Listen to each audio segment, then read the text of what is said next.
Hi.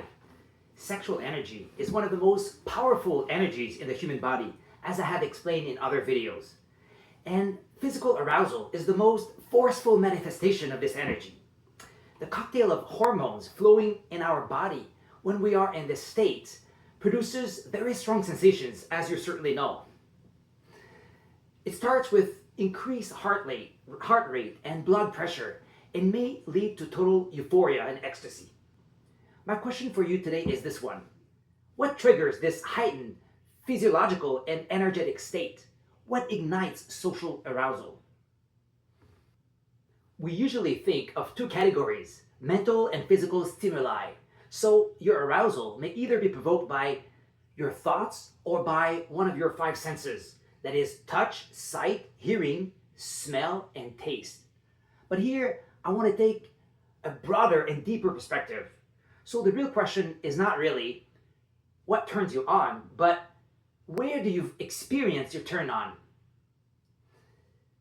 In other words, you live your sexuality the same way you live your life. That is, either from the mind or from the body. And 90% of people, myself included, experience life through the filters of the mind, meaning our attention and energy reside in our thinking, if you will. And we see the world through our thoughts. Actually, most people can't even imagine there's another way of being and seeing. Now, let's go back to the question of arousal. This powerful energetic state is either fueled by the mind or the body. And most of the time, for most of us, arousal is triggered and fed by our mind. That's why we say that our brain is our biggest sex organ. And even if your arousal is triggered by one of your senses, let's say sight or even touch, it doesn't mean that it's based on your body. Far from it. Just look at porn, which is 100% mental. So why are we interested in the difference between mind-based and body-based sexuality on a channel like this one? Simply because our inner energy reacts very differently whether our arousal comes from our body or our mind.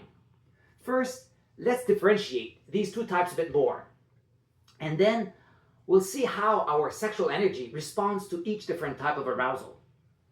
So what do I mean by mental sexuality or mind-based arousal? I mean that thinking about something sexual is what starts and maintains our arousal. It doesn't mean there's no sensation in the body, but it means sensations are caused by our thoughts.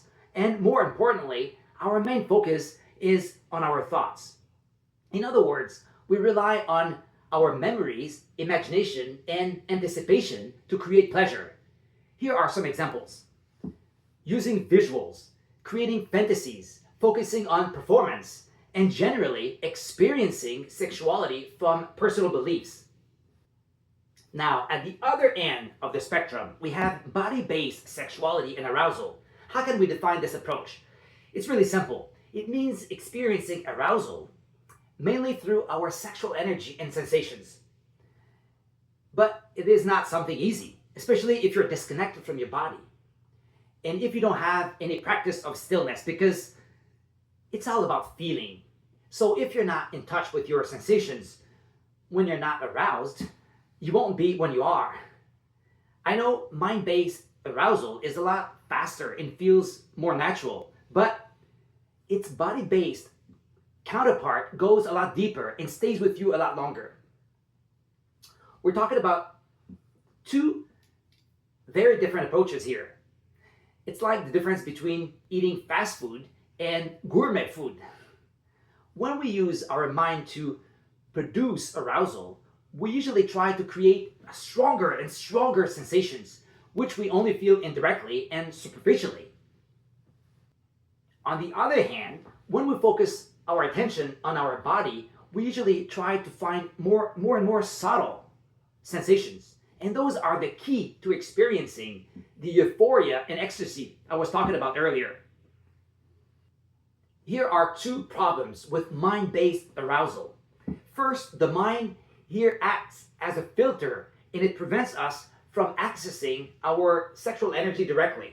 Fantasies can be a great spark, but in the end, they cut you off from this great energy. And it turns out to be a way to avoid reality and the present moment. Sexuality is almost like this electric energy, and your mind distorts that perception, if you will. So your sexuality becomes polluted by your mental concepts and beliefs, and that creates energy blocks.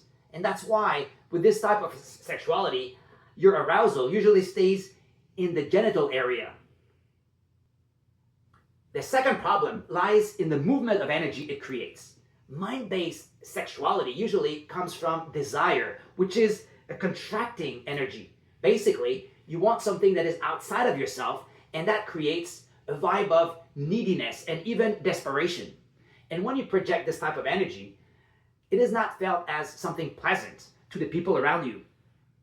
And in the end, this approach may even make you lose control of this powerful energy. Your hormones and urge can take over and control you at this point. On the contrary, body-based sexuality is an energy of expansion. When you learn to enjoy all these special sensations within yourself, your sexual energy naturally spreads in your body. And not only you have full control of this energy, but you want to give it away, if you will, to the people around you. And this is usually something pretty attractive. It may be hard to believe, but when you're in touch with this sexual energy in your body, you don't really want to have sex because you're already feeling sexual. Pretty cool, huh? It's a shift from scarcity to abundance. And the key to all this is the body. Thank you for your presence, and see you soon.